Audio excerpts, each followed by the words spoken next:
And you are listening to Letters and Politics. I'm Mitch Jeserich. We now go to Jackson, Mississippi for more analysis over what happened yesterday in Washington, D.C., and also what it means for our politics in general, especially as we even move forward. Joining me for this conversation, I'm very happy to welcome back to this program, is well-respected community organizer and activist and author Kali Akuno.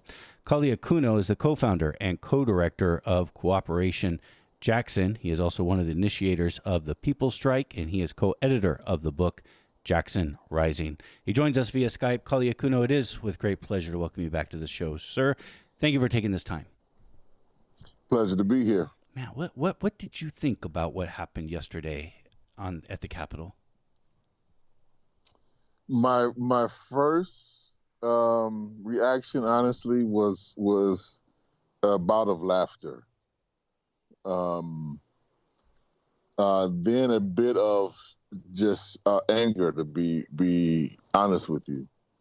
And let me clarify that. The laughter was that this caught, at least from their commentary, so many liberal forces by surprise. And it just demonstrated that after 4 years of, the Trump regime's all of its moves and initiatives, that they missed the telegraph of this and the open organizing of this, or just tried to deny it. Like it was just total comedy on that level, a tragic comedy, but a comedy nonetheless. But then that turned into anger in the sense that if this was another set of forces, if this was black forces, if this was anti-fascist forces, it would not have been the same response. And so what it indicated to me was, let's just call it what it was, just in part an exhibition of white privilege, on full display for the world to see, with all the confusion and chaos that goes with that. The fact that it was very clear that for some of the things, and I think I kind of got tuned into it late. Folks were calling me and like, do you believe what's going on? And I didn't. I was actually working with my kids on some homework, I think, when things went down. And then we are doing, an ongoing kind of training program right now in Cooperation Jackson. So we were getting started with that. And then, this news kind of started breaking with everybody. And it was just one of these pieces where you could clearly understand that for them to get into certain places, they had to have been aided, which wound up being demonstrated that some of the police officers, especially, just stand down or open some doors and turn the barricades open. But that's the only way that they could have gotten in. But it just also speaks to the level of empathy that many of those in quote unquote uniform had with those other shock troops. And I think we need to see them both as in the same, in some regards, as equivalents that they had for each other in that particular moment. And then there's just the different aspects of the confusion around the chain of command, right? Whose orders were they supposed to actually be following? And mind you, if anybody's not familiar, Washington, D.C. has one of the most complex kind of security arrangements around. There's so many different security forces, armed forces, with various jurisdictions that they could change from one block to another block, literally, and certain things overlap. And I think, given that this was called by the now president of the United States, and a good number of those security forces are under his direct control, I think they were very confused as to what exactly do we do? How exactly do we treat, these particular forces, which is only a product of, again, how white supremacy unfolds and plays itself out in real time in this country, which is manifest most clearly for most of us, for a good number of us anyway, in this country, with how we engage with these various security forces. So those were some of the things that first just kind of popped off, to me. Then the second thing was, in a general sense, the second thing was, it was very clear to me early on that while It was bold, in line with how bourgeois politics are normally done in the United States. That yesterday's operation was going to fail. They did not have the numbers to win the day. And that was going to change some of the political calculus going forward, particularly for Trump and his supporters and enablers. And that the final thing was, even though they didn't have the numbers to win the day, some of what me and you have talked about, the path towards civil war was going to continue, and that was deepening and that was advancing, and that this was one of the kind of clear parting shots, in the escalation of the conflict, which I think is inevitably going to come. That's what I wanted to ask you about. Was what we saw yesterday, do you think that was sort of the end of the road or an escalation? It's an escalation, but just a start. Mind you, just look at this from a logistical kind of perspective. Even though they've been calling for this and broadcasting it, for a while, Trump doesn't have, quote unquote, a natural base in D.C., right? The population of D.C., the population of most of that kind of area and corridor leans heavily towards the Democratic camp, just the community that's there. And so all the forces that came in basically kind of had to be imported, which means they had to make their way there. They had to fly on planes. They had to drive in. They had to take trains. Many of them got there a couple of days early. So they were in hotels, they were in things of that nature, which speaks in part to something I hope folks analyze more clearly about, who this base was. This was, I think, a more reflection of the petty bourgeoisie than it was any kind of working class base, and folks need to be clear about that. But they were somewhat out of their element, because they had to come in, because they had to be shipped in, basically. But it will be a different story as these actions kind of shift back to the communities where these folks came from, where they have much more support. And folks should not sleep on that it wasn't just D.C. yesterday. There were a couple of other actions that happened in a couple of other state capitals in a couple of different places. So it wasn't like it was just a one-off in one place. This was actually taking place on multiple levels in multiple cities. And people need to be concerned with that. But just as a kind of a military operation, it turned out to be kind of a brazen failure, as bold and audacious as it was, because they didn't have the numbers to clear the day. Now, if they did have the numbers, I think it would have been a profoundly different story. If there were 1 million or more people who were there to hit the streets, I think we would have seen Trump act in a very different way, and we would have seen the Senate members who were initially going to, the 13, who were initially going to do the contest of the call for certifying the Electoral College, ballots, if you would.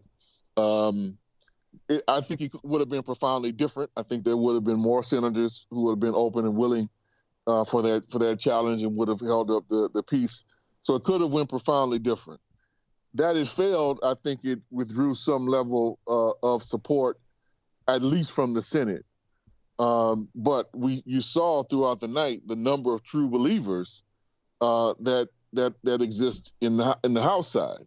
A vast majority. This isn't going anywhere. A vast majority. This isn't going anywhere. Yeah, like 70% of Republicans in the House voted to throw out the slate of electors for a number of different states. And if it was late at night or early in the morning, depending where you were, I was listening to the debate in the House last night, and it was an angry debate. It wasn't like what you got in the Senate, which I think most people heard because that came back first. Right. No, so this isn't going anywhere. This is just the build up. I think what you're going to see is a kind of folks having resort to on that side, right, on this neo-Confederate, this neo-fascist side. They're going to do what would appear to me to be a tactical retreat, which I think is actually going to be putting them back in their element, where they're going to wreak havoc on the level on the states. And remember, in a good number of the states where folks come from, particularly here in the South and the Midwest, the forces that emerged with the Tea Party movement, of which, we got to remember that's the coattails that Trump rode in on. They have done an excellent job over the last, 12 years now, of capturing a number of state houses, both the governorships and the House and the Senate, Mississippi being one. Like, our government is a Tea Party government. It is fully behind Trump, basically from top to bottom. So I can tell you, at least where I'm at, this is not going away. He didn't lose 1 ounce of support here.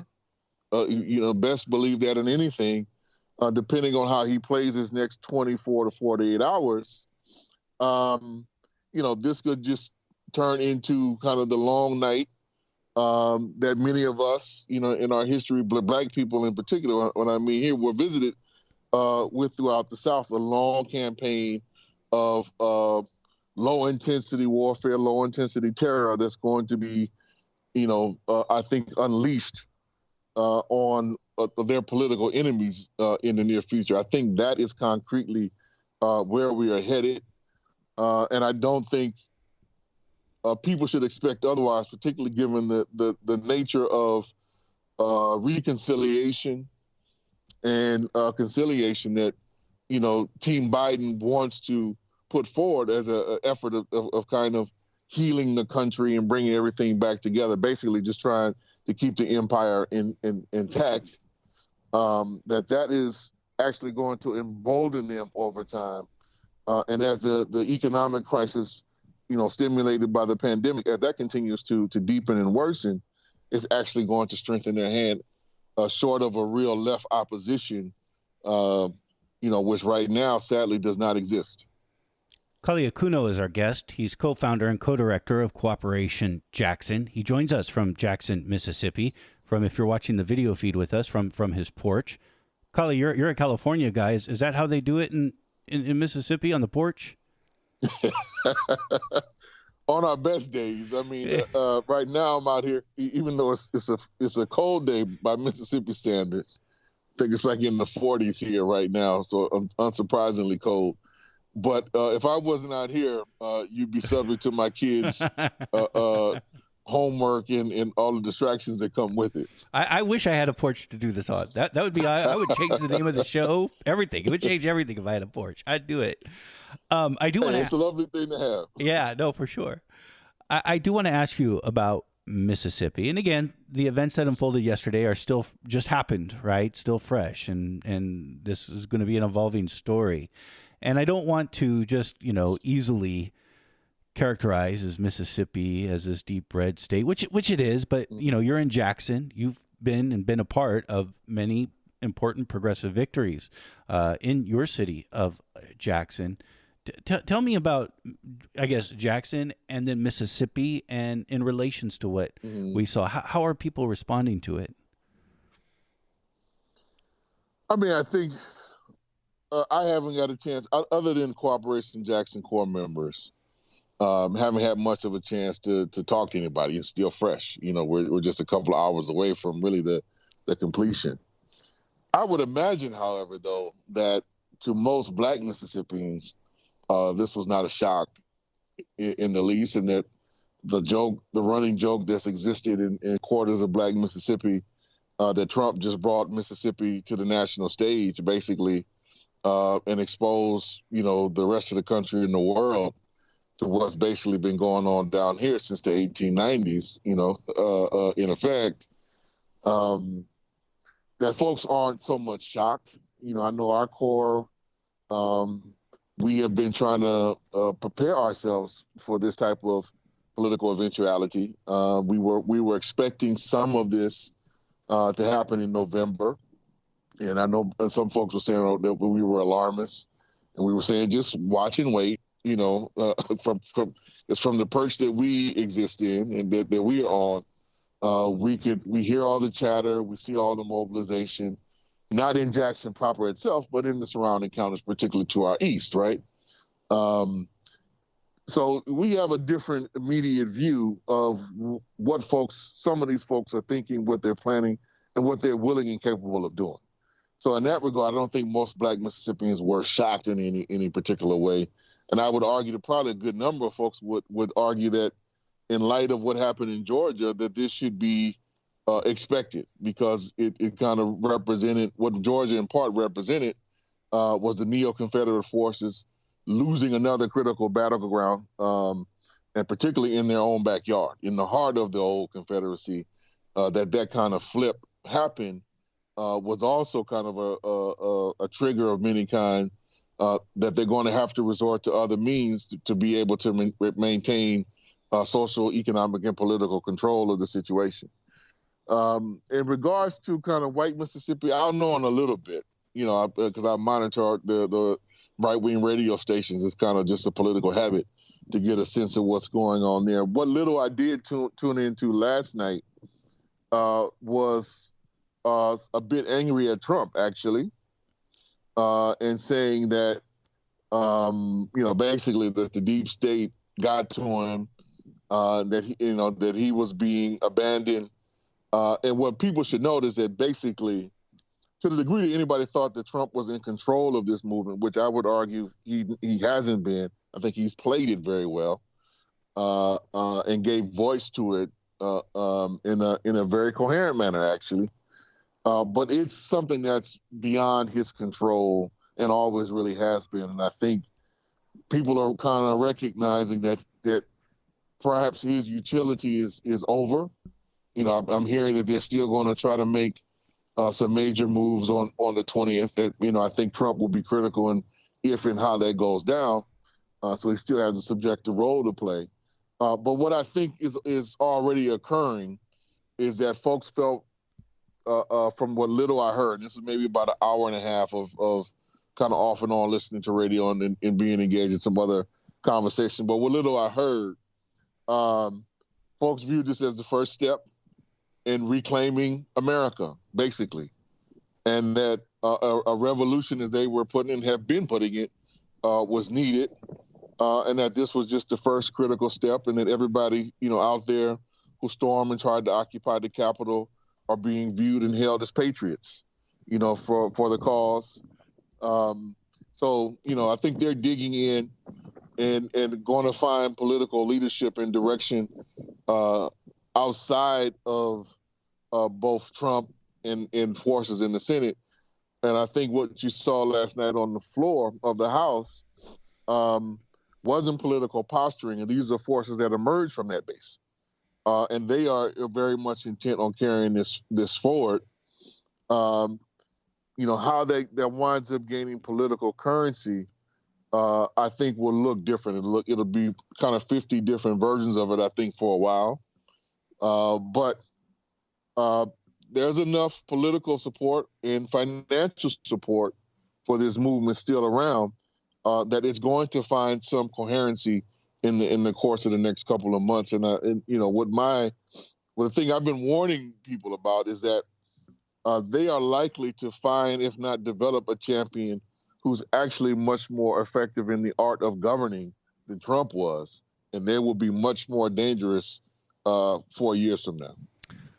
It's interesting. We only have a few minutes left. I sort of have a two-part question to ask you here. One, just more of a reflection. What do we call this? And I like Putsch, right? And as what to call what happened yesterday. And it reminds me, and I don't mean to be extreme here, but of the beer hall push that happened in Munich, Germany, and the rise of the Nazis. That failed. That attempt actually failed. Right. It got Hitler thrown into jail. And that was not the end of the story after that happened. Right. But the other question I want to ask you, and perhaps it's a more controversial question, but I suspect there's a question in people's mind out there. And if it's not out there, it might be out there sometime, including within our own circles, people who have fought the power, people who have seen the Capitol building as a symbol of American empire, American power, sort of questioning, wait a minute, we're condemning all these people for storming the Capitol? It's like storming the Bastille. I mean, look, being real, I mean, part of this is why it's so much comedy to me is to see two different sides of white supremacy battling out with each other. And as a black bear, part of me just wants to sit back watch the tube with some popcorn and just laugh and sit there and just watch this decay unfold. But the more serious side recognizes that should those forces win, they're going to execute a fascist order and agenda. And that we need to be concerned with that. Not to say that we shouldn't be concerned with the neoliberal version of it. I'm personally equally scared of both. And in fact, to a degree, be honest with everybody, in the long term, I'm more scared by the neoliberal forces than I am the fascist forces. Reason being, neoliberal forces know how to divide working class forces much better than the fascist forces. The reality of the situation is Trump's 4 years has brought a united front together that we haven't seen since the 1930s. Now, the second he's out the way, that's going to fracture and it's going to dissipate. And we don't have the political language.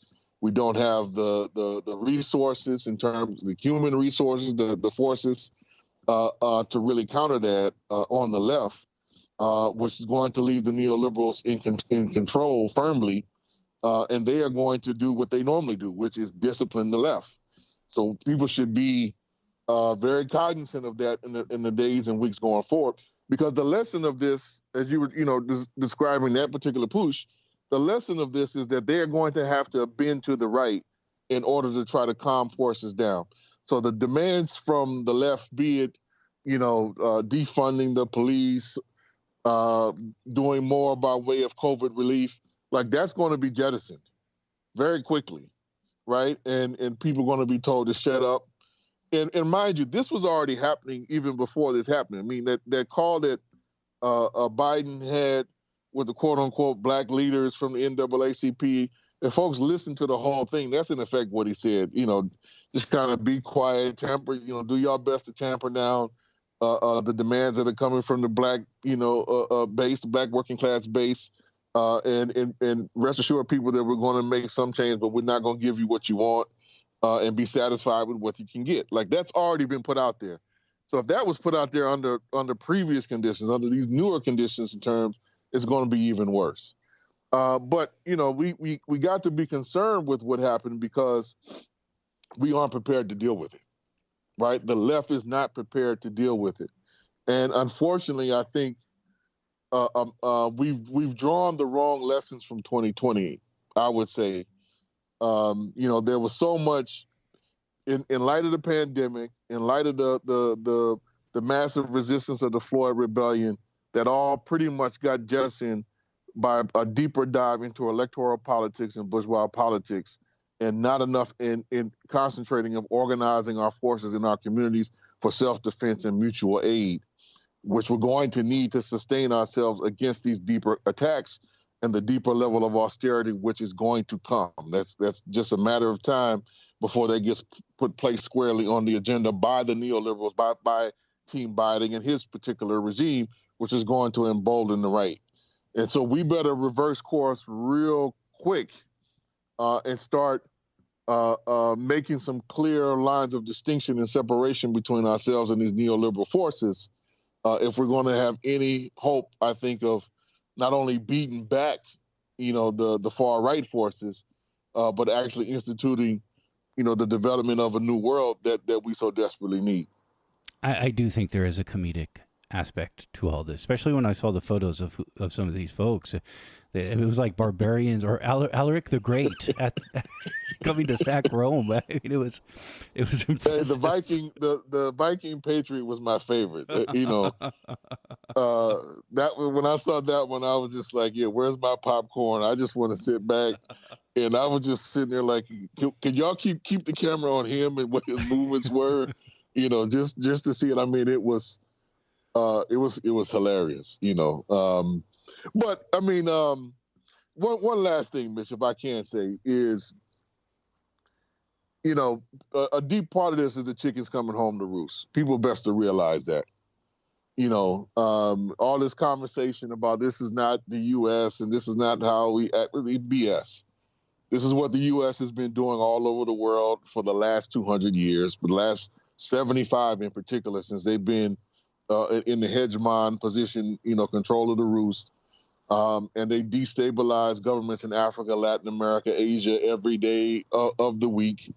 And folks are just getting a taste of that particular blowback coming home. And where the anger has always somewhat been with Trump is that he's been willing to use the tactics employed in the quote unquote global South or the third world or the undeveloped countries or whatever baggage you want to or language or verbiage you want to use. That he brought those tactics home to be used on a domestic front, and that what this so-called promise of Biden is to turn the guns away from the internally and just put them back on the external forces.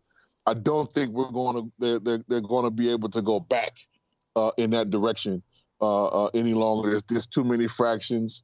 The egg is basically cracked, and I don't think there's any putting this back together again. I think what we saw in the long term is a deeper step in the dying and decaying of the empire, and from a left perspective, we should welcome that. Because it's going to open up more space for the humanity every place else to actually practice different levels of levels of self-determination that have been unthought of and impossible for folks to enact the last 75 years. So there'll be some profound opening, but here in this country, the left better get its act together and get some political clarity real quick on what our program needs to be if we're going to beat this thing back and actually move in a different direction. Kali Akuno is the co-founder and co-director of Cooperation Jackson in Jackson, Mississippi. He is also a co-editor of the book Jackson Rising. Kali Akuno, thank you for taking this time to join us today. Thank you.